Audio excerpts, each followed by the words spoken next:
Hi, my name is Alan from LV Property. Welcome back to my YouTube channel. Singapore property market has long been considered a gold mine for investors. But with rising property prices, cooling measures, and increased competition, traditional strategies such as buying and holding residential unit for capital appreciation or rental income may not be as lucrative as before. However, savvy investors who think outside the box can still find profitable opportunities. This video will explore 5 unconventional ways to make money in the Singapore property market. Without further ado, let's head straight into making more money. With soaring rental prices and increased demand for flexible living arrangement, co-living spaces and short-term rentals present a lucrative alternative to traditional leasing model.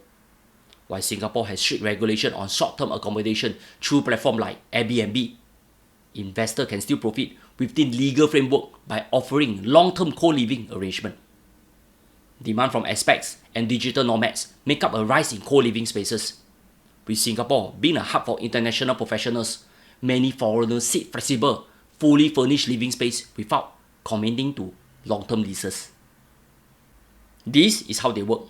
Co-living operators usually target private properties from condos to landed properties, especially those that are spacious, lower rental rates, and preferably near a MRT station.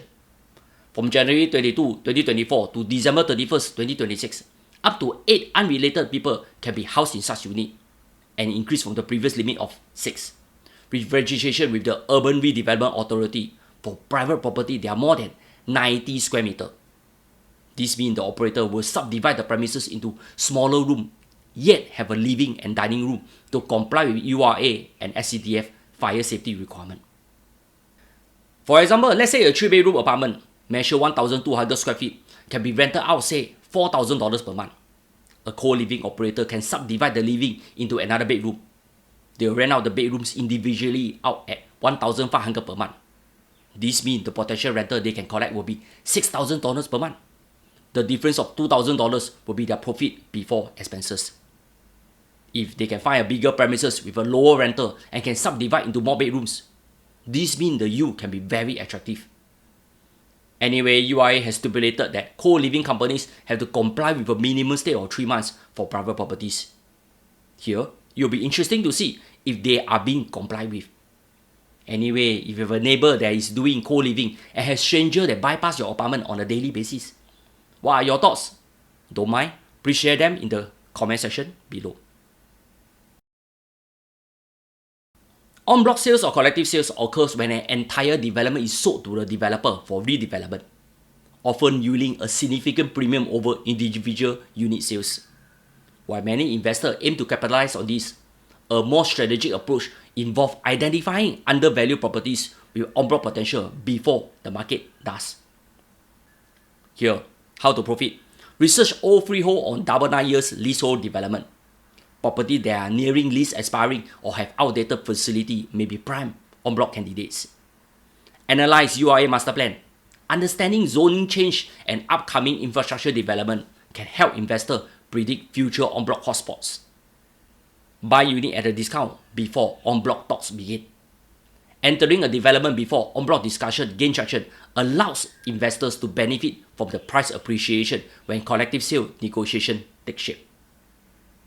Not forgetting, it's all about numbers.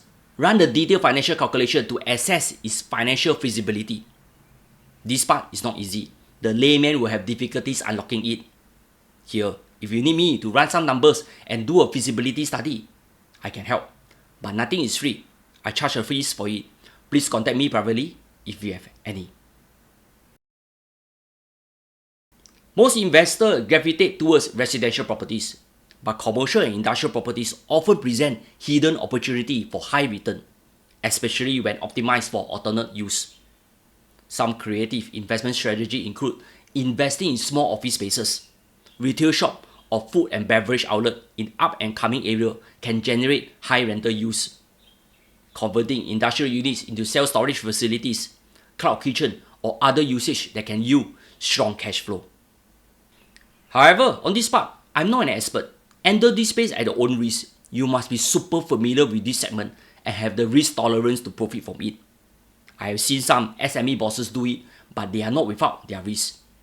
And lastly, always comply with JTC, HDB and URA guidelines to save you from financial headaches. Another unconventional way to profit in Singapore property market is by flipping distressed properties. These are homes or commercial units that have been neglected, repossessed by banks, or are undervalued due to poor maintenance. Investors who can refurbish and resell these properties stand to make significant gains. Buyers can acquire these properties below market rates, allowing for higher margin upon resale. Many buyers prefer newly renovated, hassle-free properties, which can be sold at a premium after refurbishment. In my past video, I have shared numerous times how some investors profit from resale properties. They buy a property at an attractive price, renovate it and lease them out before selling them after the SSD holding period. If you buy during a rising market, then making money is a no-brainer. But if you buy at a peak, then you will need to reassess your position when it's time to sell them down the road. Some investors got it right, while others burn themselves. That is why even the smartest and most seasoned property investors can get it wrong too. What worked in the past may not work in the future. Always be savvy enough to find a sincere seller with a sincere property to acquire. Otherwise, you will need to pay a hefty price for a lemon. Let me give you some lobangs. Engage someone to assess for you, both from the outside and inside. Pay them a fee. I'm very sure many credible professionals in the industry will be more than happy to assist you. Don't DIY yourself. Don't think you're very smart. I've seen many smart people kena con too. With a growing interest in real estate investment, experienced property investors can monetize their knowledge by conducting property investment courses. Many individuals are keen to learn about navigating Singapore's complex property market, and well-structured courses can be highly lucrative. This is how they generate their income. The usual hook is that they will boast to you that they own many properties. They will conduct their courses in a 5-star hotel with buffet throw-in. Such courses are not cheap. They usually cost a few $1,000s for a 3-day masterclass. During the masterclass, they will sell you properties that locals don't even bother with them. Only rich foreigners like Singaporeans with extra money from their CPF money will find them to be cheap. Some say, so cheap.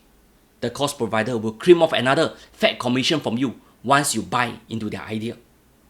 Not only that, after the course, they will invite you to their exclusive property club where you will be asked to pay a membership fees to access their resources. You'll be linked with like-minded individuals. These property investors, if you ask me, sorry ho, are as sotong as you.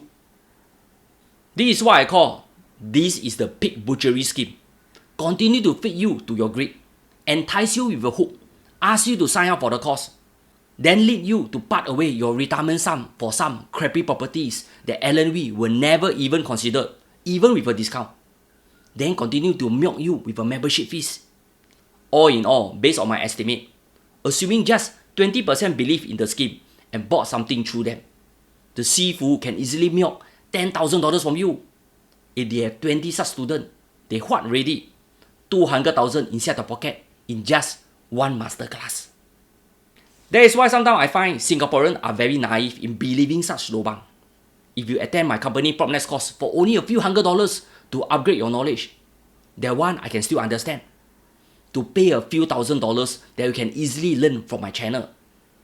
That is why I feel like saying that S word. But I cannot say due to YouTube policy. I can only say greed got the better of you.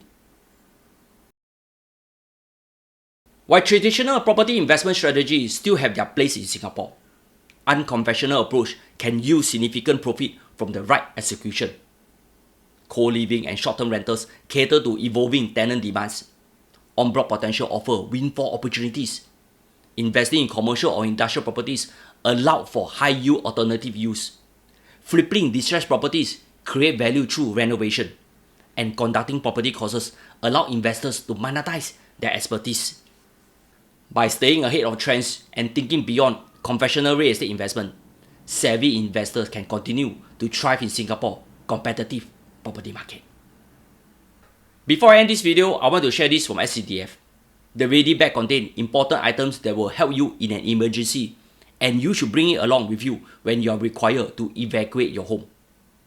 With the recent earthquake happening in Myanmar and Bangkok, I'm very sure 99% of Singaporeans don't have such a bag at home. I think I'm the 1% that have prepared such a bag all the time. That's all. Thank you for watching.